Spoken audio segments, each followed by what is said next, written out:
사도행전 2장 38절, 39절. 우리 한 목소리로 합독하여 읽어봅시다. 시작. 베드로가 이르되 너희가 회개하여 각각 예수 그리스도의 이름으로 세례를 받고 죄 사함을 받으라.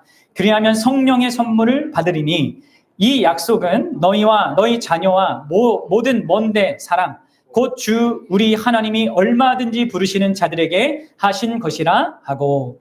아멘. 우리는 지난 시간에 이제 세례의 참된 의미가 무엇이고 그것이 얼마나 중요한가를 함께 생각해 보았습니다.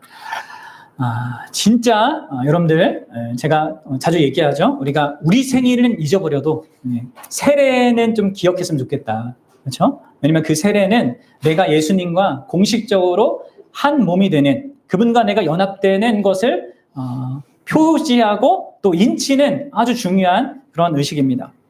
그래서 그분과 연합 속에서 그분이 베푸시는 모든 은혜 언약의 유익들을 함께 누리는, 그리고 나도 그분을 위해 살겠다고 하는 그런 어떤 고백 속에서 이렇게 진짜 참된 인격적인 관계를 영위하기 시작하는 이 순간이기 때문에 이 세례라는 것은 진짜 기독교인의 삶 속에서 가장 이게 손꼽아서 우리가 기억하고 또 우리가 그것을 항상 한 해 한 해가 갈수록 어떻게 해야 돼요? 더 이 소중한 감을, 소중성을 알아가야 됩니다.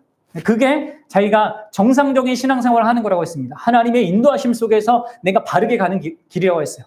세례를 받아놓고 난 그냥 종교란에 세례 교인 이것밖에 쓸지 모르고 그거에 대한 의미가 나에게 진짜 크게 와닿지 않는 사람은 지금 이 하나님의 도움을 구해야 돼요. 진짜 자기의 상태가 지금 큰 문제가 있는 거니까.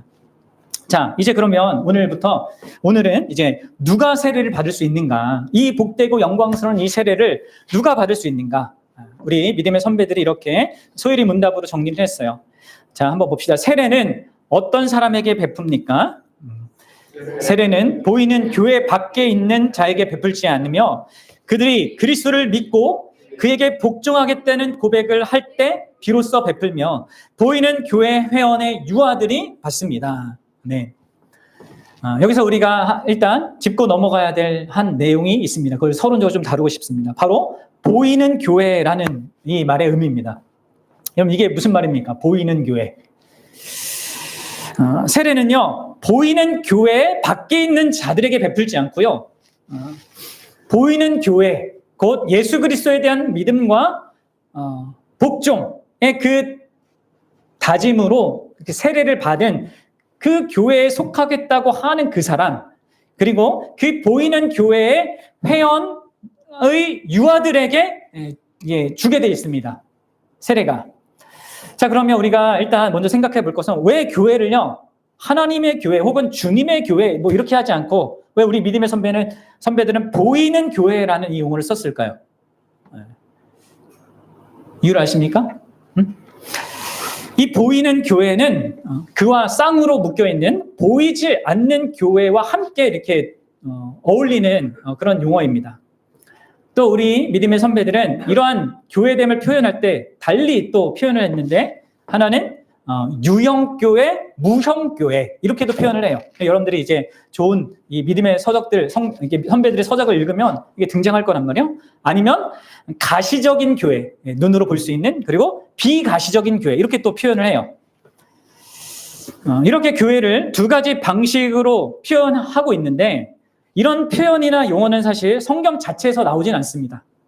그래서 때때로 이제 성경 문자주의자들 혹은 근본주의자들이라고 하죠. 이런 분들은 이런 아주 보수적인 그런 교회들 안에서는 이런 거 사용하는 걸 되게 꺼려합니다.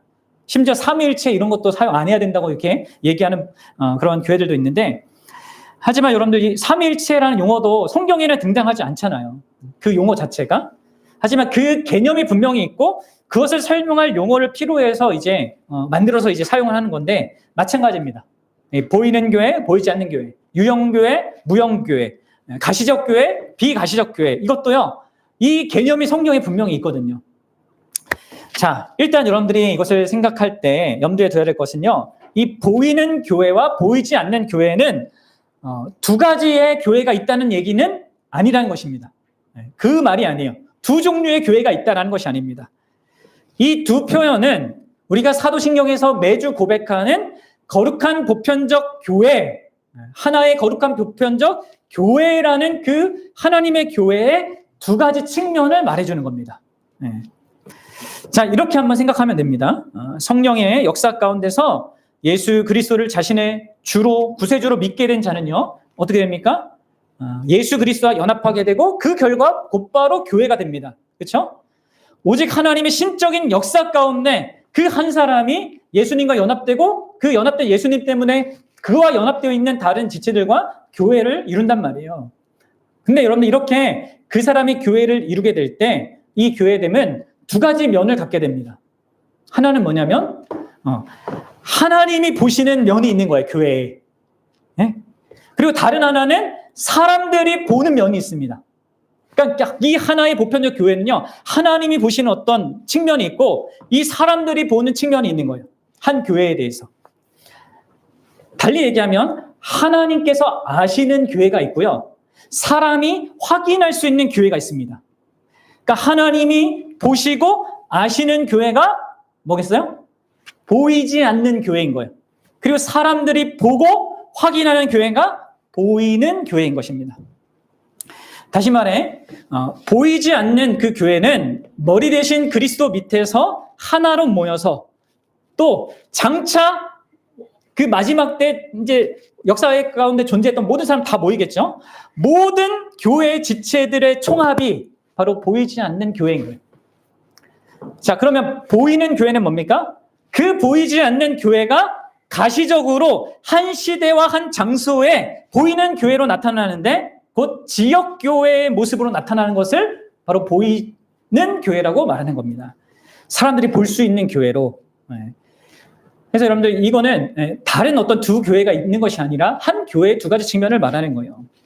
그리고 이 보이는 교회는요, 참신앙을 고백하는 모든 자들과 예수 그리스도에 대한 참신앙을 고백하는 모든 자들과 그의 자녀들로 구성된 한 지역 교회 공동체를 의미합니다. 그래서 여러분들 이 보이는 교회에 속한 자만이 이제 구원을 이제 받게 되는 것이죠. 구원은 자기 혼자 받는 것이 아닙니다. 그러나 여러분들 이 보이는 교회의 어떤 한계가 또 여기 있는데 그것은 이 보이는 교회 안에는요, 구원받은 자와 구원받지 않은 자가 섞여 있다는 겁니다. 자, 하나님이 보시는 보이지 않는 교회는요, 안 섞여 있어요. 하나님은 다 아시니까. 완벽하게 그분의 택한 백성들만 있는 겁니다. 근데 우리 사람들 편에서 보이는 이 보이는 교회는 어떻습니까? 아무리 신앙 고백을 하고 세례를 받았다 할지라도 그게 진정한 게 아닐 수 있거든요. 자기가 진짜 예수님을 믿어서가 아니라 그냥 지식적으로 이런 것에 동의를 해서 고백을 하거나 아니면 주변 사람들이 막 분위기에 막 세례를 받으니까 뭐 받아야 한다고 하니까 거기에 휩쓸려서 고백을 하는 경우도 많거든요. 그래서 여러분들 예수님, 이게 나중에 예수님께서 재림할 때가 되면 뭐 교회 안에서부터 이제 심판이 시작된단 말이에요. 근데 교회 안에 어떤 사람들이 있는 것입니까? 주여 주여 합니다. 근데 예수님이 그들에게 뭘 얘기하죠? 나는 너를 도무지 모른다 이렇게 얘기해요. 무슨 얘기냐면 처음부터 알지 못했다는 얘기예요. 그는 예수님을 예수님이라고 부르고 주님이라고 부르지만 처음부터 몰랐다는 것이죠. 그래서 여러분들 이 보이는 교회 안에는 이런 한계가 있을 수밖에 없는 거예요. 근데 이제 누가 세례를 받냐? 이런 맥락 속에서 이 보이는 교회 안에 있는 자에게 세례를 주는 것입니다. 이런 보이는 교회와 보이지 않는 교회의 이해 속에서 누가 세례를 받는가? 우리가 이걸 생각해 볼 수 있는 것이죠. 자, 그러면 이 세례를 받는 자들은 이제 소율이 문답을 보면 이제 두 대상으로 우리가 확인할 수 있죠. 다시 한번 보세요. 소율의 문답. 세례는 어떤 사람에게 베풉니까? 세례는 보이는 교회 밖에 있는 자에게 베풀지 않고 보이는 교회 안에 있는 자에게 베푸는 거예요. 그 다음에 뭐요? 그들이 그리스도를 믿고 그에게 복종하겠다는 고백을 할 때 비로소 베풀고 보이는 교회 유아들이 받습니다. 그럼 일단 다시요. 보이는 교회 밖에는요, 보이지 않는 교회가 있을 수 있어요, 없어요? 자, 보이는 교회 안에 구원받지 못한 사람이 있을 수 있는 것처럼 보이지 않는 교회가 교회 밖에도 있을 수 있는 것입니다. 그리고 사실 그 사람들이, 그 존재들이 바로 우리가 전도할 대상인 거예요.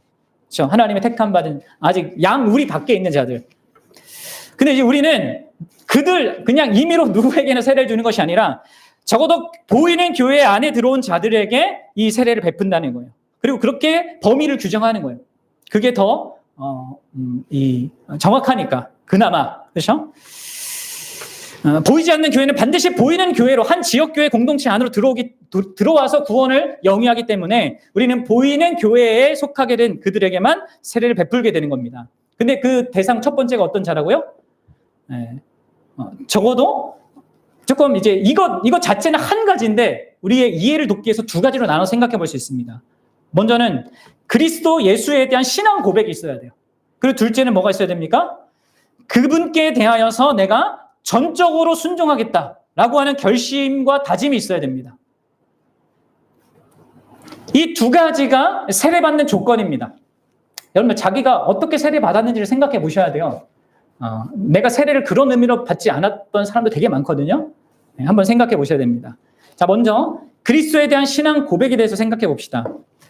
성경이 말하는 예수 그리스도의 복음을 통하여서 이제 예수님의 존재성과 그리고 그분이 하신 그 일을 듣게 될 때, 특히 십자가의 복음을 듣게 될 때 갖게 되는 반응이 있게 되는데, 성령의 도우심 가운데 갖게 될 반응이 있는데, 그것은 바로 이 예수님의 존재성에 대하여서 믿음이 생겨요.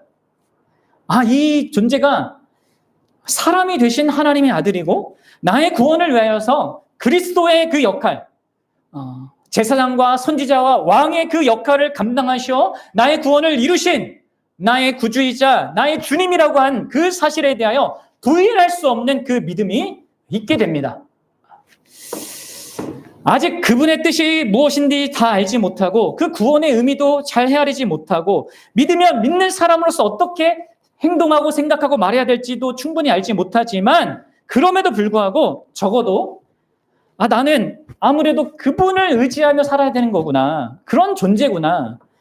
그분은 하나님이 세우신 분이고 하나님이 나를 위해 보내주신 분이고 나는 그분을 의지해야지만 구원을 얻고 영원한 소망을 갖고 이 땅에 살 수 있겠구나 라고 하는 그 예수 그리스도의 존재와 그분의 인격에 대한 이 기적적인 믿음이 복음을 듣는 것 속에서 생기는 겁니다. 여러분들 어떻습니까?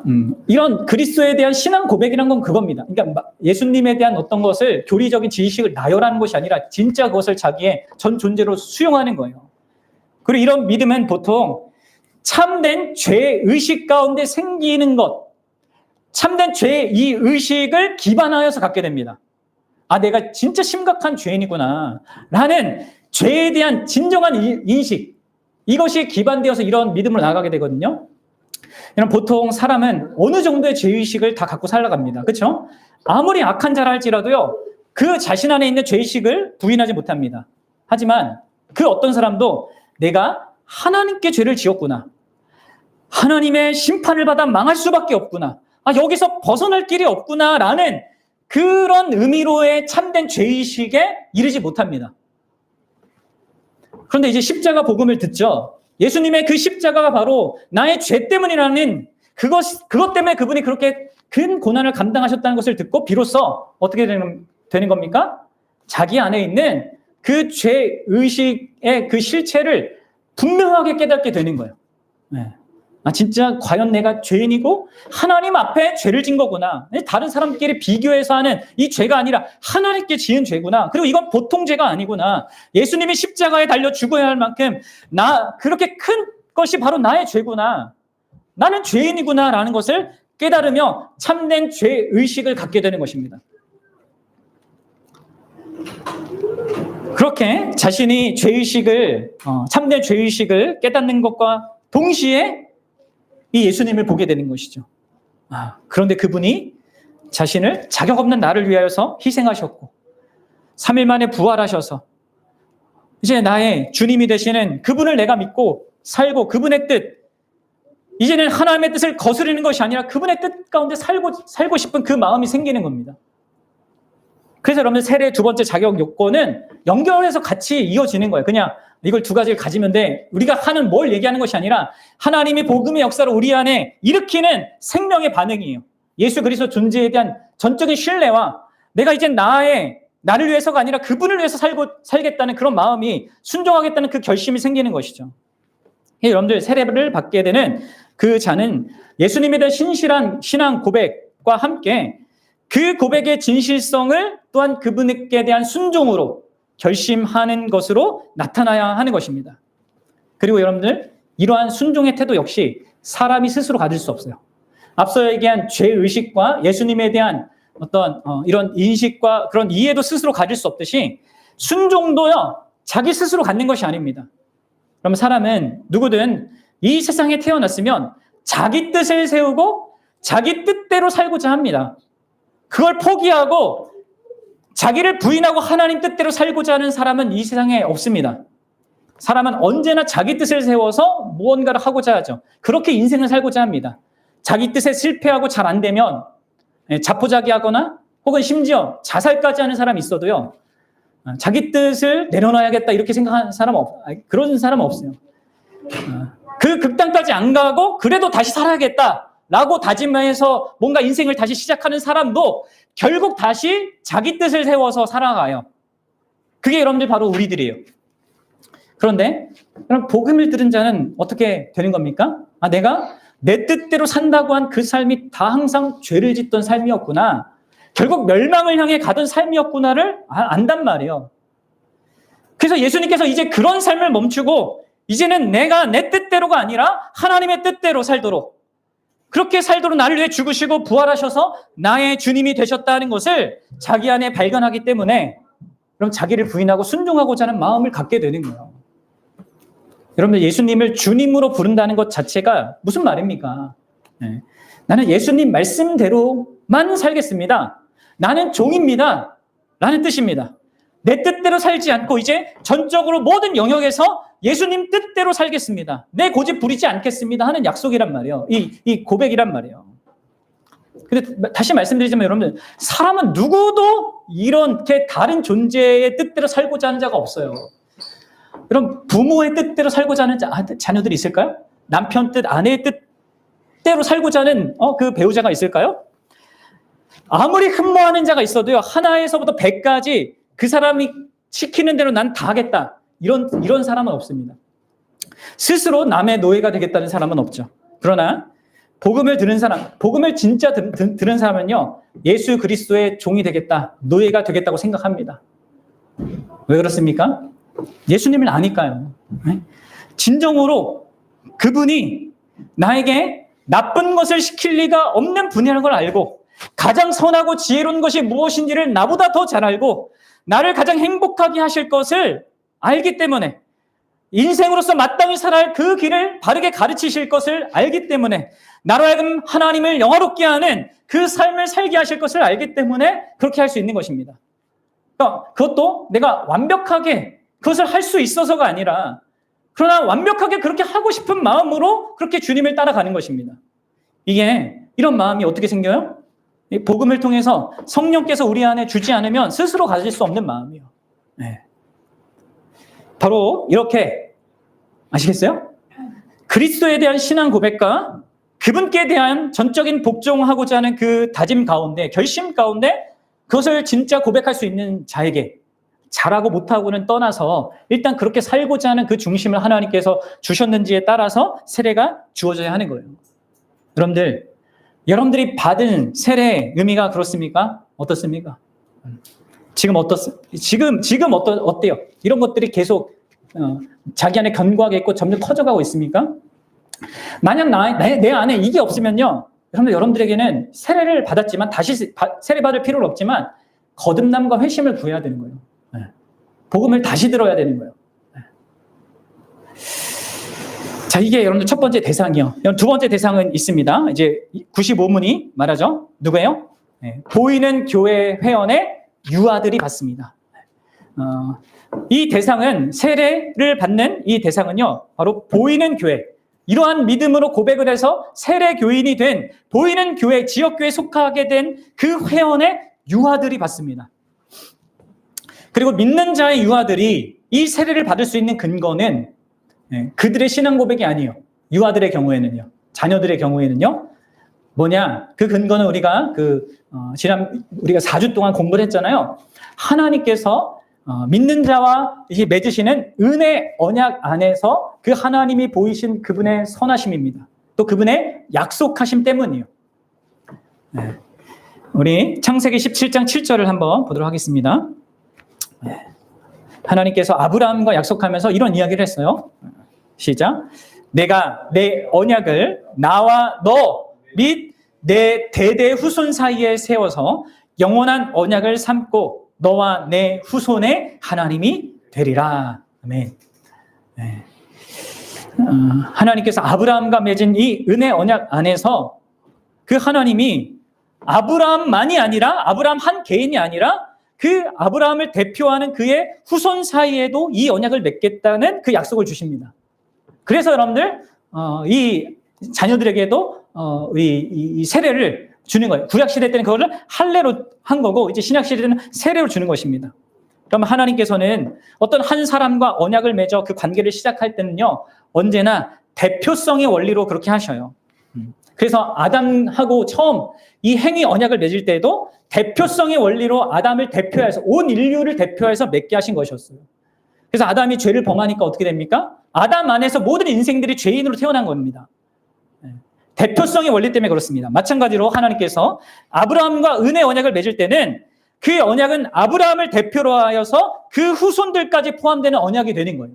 이렇게 하나님은 항상 대표성의 원리로 이렇게 일하신단 말이에요. 관계를 맺는단 말이에요.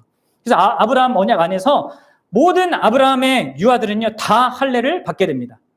그래서 10절, 창세기 17장 10절 이어지는 내용 한번 읽어봅시다. 시작. 너희 중 남자는 다 할례를 받으라. 이것이 나와 너희와 너희 후손 사이에 지킬 내 언약이니라. 네. 여러분들 아브라함 언약 안에서도요, 유아들이 할례를 받아서 아브라함 언약 안에 참여하게 된 거예요. 그리고 이 아브라함 언약의 궁극적인 성취라고 할 수 있는 예수님께서 행하신 그 새 언약, 우리가 지금 새 언약 시대를 살고 있는데 그 새 언약 시대에도 같은 일이 일어나는 것입니다. 새 언약에 참여한 자들의 그 유아들도 이제 할례를 대신하는 세례를 받게 되는 거예요. 그래서 사도 바울이 사도 베드로가 이런 은혜 언약의 연속성을 이렇게 말하고 있는 겁니다. 우리 사도행전 2장 38절과 39절. 이게 바로 이 은혜 언약이, 아브라함의 은혜 언약이 이 새 언약의 시대 때도 동일하게 적용된다. 확장되는 어떤 측면이 있는데 동일한 어떤 측면이 있는 것을 말해주는 겁니다. 같이 읽어봅시다. 시작. 베드로가 이르되 너희가 회개하여 각각 예수 그리스도의 이름으로 세례를 받고 죄사함을 받으라. 그리하면 성령의 선물을 받으리니 이 약속은 뭐예요? 너희와 너희 자녀와, 여기도 나오죠. 너희와 너희 자녀가 이 약속에 참여하는 거다. 그리고 이 세례의 특징은 뭐냐면 할례는 유대인들에게만 주어진 거잖아요. 근데 이 세례는 뭐예요? 모든 먼데 사람, 곧 모든 이방인들이 다 포함되는 하나님께서 얼마든지 부르는 자들에게 주시는 것입니다. 그러니까 여러분들 이 아브라함 언약과 새 언약이 연결성 속에 있고 근데 어떤 다른 점도 있지만 연속성도 있는 겁니다. 근데 이 언약의 작동 원리는 똑같아요. 할례를 받음으로 아브라함 언약에 참여하는 것처럼 새 언약의 표인 이 세례를 받음으로 우리 유아들이 이 언약에 참여하게 되는 거예요. 그래서 교회의 구성원을 이루게 되는 것입니다. 이처럼 우리는 이 성경의 흐름과 사도들의 권위, 사도들이 이렇게 얘기했잖아요. 이 권위 아래서 우리 교회의 구성원의 자격이 이렇게 두 종류의 사람이라는 것을 알 수 있는 거예요. 누구예요? 곧 예수 그리스도에 대한 참된 믿음을 고백하고 순종을 결심한, 그것을 표현한 그 사람과 그 자와 곧 그의 자녀들, 이게 이제 보이는 교회의 구성원들인 것입니다. 그래서 여러분들 유아들은요, 세례를 위하여서 본래 성인들에게 요구되었던 이 신앙 고백과 순종의 그 결심이 그들에게는 불가능하잖아요. 그렇죠? 그럼에도 불구하고 저들은 교회의 구성원으로 언약 백성으로 들어오게 되는 것입니다. 그리고 여러분들 유아들 중에도 얼마든지 하나님의 은혜로 말미암아 거듭남과 이 사죄와 영생을 얻는 자들이 또 있어요. 우리 그 교회 역사의 그런 기록들을 살펴보면 아주 어렸을 때, 근데 놀랍게도 여러분들 그런 아이들은 사실 대부분 또 일찍 이렇게 하나님 데려가시더라고요. 그런 그 사회, 그런 우리 역사에 우리 믿음의 선배들이 남긴 글을 보면 아주 어렸을 때 막 3살 때, 4살 때 그런 예수님에 대한 진정한 믿음을 이렇게 고백하는 막 기록들이 남아 있는데 대부분 일찍 하나님께서 데려가셔요. 어쨌든 그리고 이제 성경에는 누가 또 그런 예가 있죠. 누구예요? 바로 세례 요한. 세례 요한은 태중에 있는데 성령의 충만함을 받아요. 그죠? 그래서 그 반응이 뭐였습니까? 마리아가 이렇게 왔을 때 마리아 태중에 예수님이 있었는데 막 그 예수님께 반응을 하죠. 막 뛰논다 막 엘리사벳이 얘기하잖아요. 그러니까 성령 충만의 의미가 뭔지 아셔야 돼요. 예수님께 대해 반응하게 되는 거란 말이에요. 따라서 여러분 이 은혜 언약의 복들을 말해주고 있는 예수님과의 연합과 예수님으로부터 모든 언약의 유익을 받는 이 표징과 인으로 주어지는 이 세례는 믿는 자들에게 주어지는 것이 너무나 당연한 거예요. 합당한 거예요.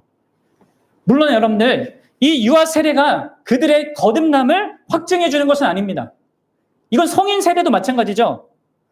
이 세례는 이미 시작된 그 관계를 보증하고 증표로 주는 거예요. 하나님의 언약 관계 안에 있다라는 것을 말해주는 것이죠. 다만 이 믿는 자들의 유아들은요, 아주 큰 특권 속에 살아가는 겁니다. 비록 거듭남의 그 기적이 아직 자신들에게 주어지지 않았다 할지라도 그들은 부모의 그 신앙의 어떤 이 양육과 또 교회의 돌봄 안에서 이 특별한 은혜에 가까이 있고 또 그 은혜를 받아 누리며 살면서 이 거듭남에 이를 수 있는 가능성이 더 훨씬 커집니다. 그렇죠? 그 죄를 이 경계하는 일에도 큰 특권을 얻게 되죠. 우리 자녀들은. 그래서 여러분들 사도 바울은 부모 중 한 명이라도 보이는 교회 회원이라면 그의 자녀들을 그것으로 인해서 거룩하다고 얘기해요. 고린도전서 7장 14절에 보면. 그래서 이런 사실들을 기반으로 우리 유아들이 세례 언약의 표와 인이라고 할 수 있는 이 세례를 받을 수 있는 것입니다. 자, 결론을 맺겠습니다. 여러분, 우리는 오늘 이제 세례를 받는 대상이 누구냐? 이것을 함께 살펴보았습니다. 누구예요? 네. 보이는 교회 안에서 그리스도를 믿고 복종하겠다고 고백하는 자여야 합니다. 우리 인덕 형제님, 자기 안에 이것이 있는지를 확인하고 이것을 구해야 됩니다. 두 번째 대상은 누굽니까? 보이는 교회의 회원의 유아들입니다. 자, 여러분들, 그리고 정말 우리가 이제 결론적으로 이러한 새 언약의 표이자 인인 이 세례의 대상자가 된다는 것이 얼마나 크고 놀라운 복된 특권인가? 여러분 다시 한번 생각해 보십시오. 세례를 받을 수 있는 대상이 된다는 것은 그것은 기적인 거예요. 인간 스스로 할 수 있는 것이 아닙니다. 오직 하나님께서 한 인간 안에서 우리가 스스로 만들어낼 수 없고 또 내 밖에 있는 누구도 스스로 만들어낼 수 없는 그것을 내 부모도 할 수 없어요. 그거는 그런 놀라운 기적을 내 안에 이루셨다는 것을 증거하는 것입니다. 내가 세례받을 수 있는 대상이 되었다는 거. 앞에서 제가 설명했죠. 누구도 스스로 예수를 주로 그리스도로 주님으로 믿을 수 없어요. 누구도 참된 죄의식을 스스로 가질 수 없습니다. 누구도 스스로 예수님의 종이 되겠다고 주님의 뜻대로 나는 전적으로 살겠다고 이런 마음을 가질 수가 없어요. 그것은 오직 우리에게 복음이 선명하게 드러나고 성령께서 도우심 가운데 그것을 자기 전부로 믿을 수 있게 하는 것을 기반으로 가능해진 거란 말이에요. 그리고 여러분 그 기적으로 인하여서 우리가 얻게 되는 게 뭡니까? 바로 그리스도와의 연합입니다. 그와 영원히 뗄래야 뗄 수 없는 그 관계, 나는 부활이요 생명이요 하신 그분과 결코 떨어져 죽음도 어떻게 할 수 없는 그런 관계, 그 사랑의 관계 속에 살아가는 그 복됨, 그리고 그분께서 이루신 모든 은혜 언약의 축복들에 참여하게 되는, 여러분 그것이 이제 세례를까 우리에게 확증해주고 보여주는 거란 말이에요. 여러분 이것보다 더 귀한 게 이 세상에 어디 있겠습니까? 이게 하늘의 신령한 복인데, 그래서 교회 안에서 아직 세례를 받지 못한 사람은요, 진짜 신앙생활하는 것 속에서 다른 무엇보다 세례받기를 진짜 무엇보다 소원해야 되는 거예요. 그리고 여러분들이 이 세례를 아직 못 받은 분들은 여러분들이 보이는 교회 안에서 받을 수 있는 여러분들 최고의 복입니다. 여러분 보이는 교회가 여러분들이 줄 수 있는 최고의 복은 이것밖에 없어요. 세례보다 더 복된 것은 없습니다. 나와 예수님이 연합된 것을 확증해주고 교회의 지체가 되고 은혜 언약의 유익을 누리게 되고 하나님 나라에 참여한 자가 되는 그 지위와 자격을 확실하게 보장해주고 인쳐주는 이 세례보다 복된 게 어디 있겠습니까? 우리가 교회 안에서 서로 이런저런 세상적인 유익을 주면서 도움을 주며 살겠지만 그런 모든 것과 비교할 수 없는 가치를 갖는 것이 세례고, 세례를 받는 자가 된다는 것은 가장 큰 복이자 특권이에요. 정말 이렇게 외쳐야만 하는 우리 한국교회 현실이 안타깝지만 다 그냥 대충 세례받고 세례 의미도 모르고 그것이 얼마나 소중한지 자기 인생 가운데 신앙생활 가운데 이렇게 감각하지 못하는 안타까운 현실이 있어서 제가 말할 수밖에 없지만 정말 그런 것입니다. 그리고 여러분들이 이미 세례받은 자이고, 그래서 믿는 자라서 세례를 받았다면 진짜 자기 안에 이러한 진짜 그리스도에 대한 참된 신앙 고백과 이 믿음이, 이 순종에 대한 결단과 결심이 있는지를 아셔야 됩니다. 그리고 자신이 받은 세례의 가치와 의미를 보다 더 잘 알고 그 세례를 잘 활용할 수 있어야 되는 거예요. 여러분들의 신앙이 약해지고 무너질 때 여러분들 세례를 생각하셔야 됩니다.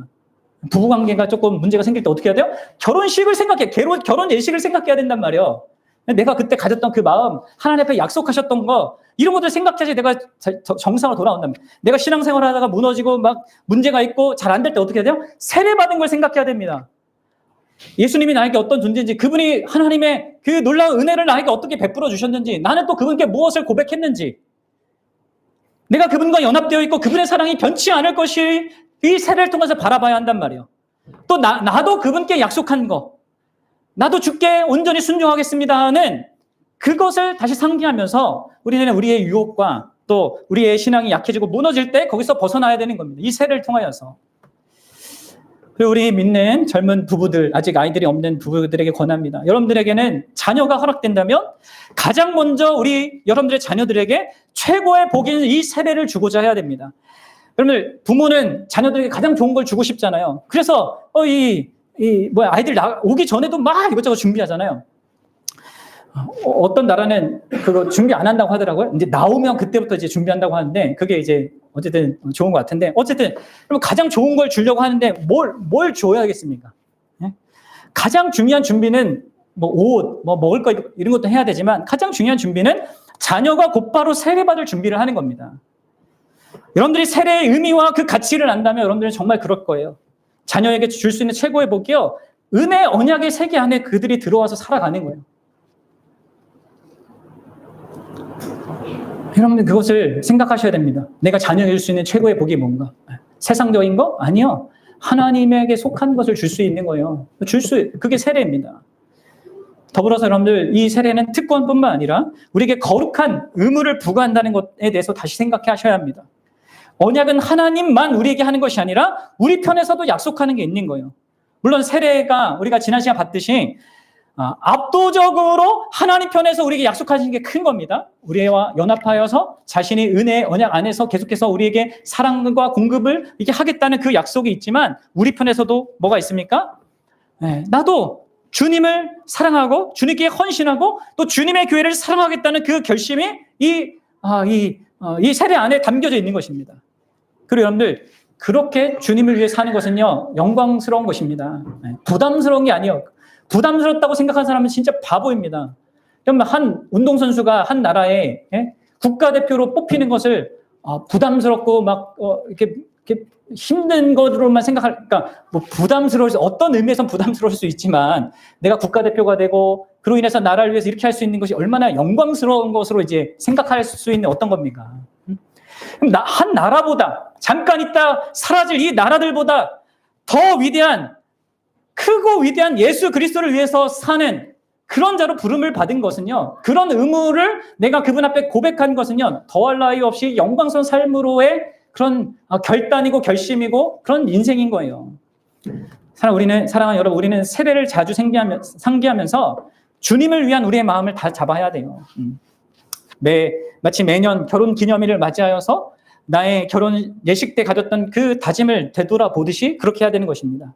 그리고 사실 그것을 우리가 언제 하는 겁니까? 성찬 때 그렇게 하는 거예요. 그리고 다른 사람들이 세례 받을 때 그렇게 하는 겁니다. 그리고 특히 이제 자녀들을 이미 유아 세례를 이렇게 받게 한 부모가 있지 않습니까? 그들도 자신의 거룩한 의무를 생각하셔야 합니다. 자녀들이 세례받은 자답게 자라갈 수 있도록 그들을 말씀 가운데 정말 하나님의 사랑 안에서 양육하기를 힘쓰고자 하셔야 됩니다. 사실 아이들에게 유아 세례를 받게 할 때 부모가 그것을 약속하는 거거든요. 하나님 앞에서. 하나님께서 다 은혜를 베푸실 거면 나도 이 아이를 그렇게 잘하도록 하겠습니다. 약속하고 한 거기 때문에, 여러분들은 이제 그 유아 세례를 받게 한 그 부모들은요, 그 하나님이 약속하신 최고의 복이 우리 아이들에게 실제가 될 수 있도록, 저들이 진짜 믿음을 고백하여서 거기 약속된 것을 저들이 실질적으로 누릴 수 있게 되기를 가장 간절히 구하면서 힘을 다해서 말씀과 사랑으로 섬겨야 되는 거예요. 사랑하는 여러분, 이 세례의 성격과 그리스도께서 그것을 제정하신 이 목적을 진지하고 또 감사하게 묵상하십시오. 특별히 그분의 언약적 그 사랑을 깊이 생각하고 힘입어서 그에 합당한 반응으로 여러분들 그리스도께 대하여 또 나 자신에 대하여 그리고 교회에 대한 자신의 거룩한 의무를 올바르게 또 잘 감당하는 우리 교회 지체들이 다 되기를 소망합니다.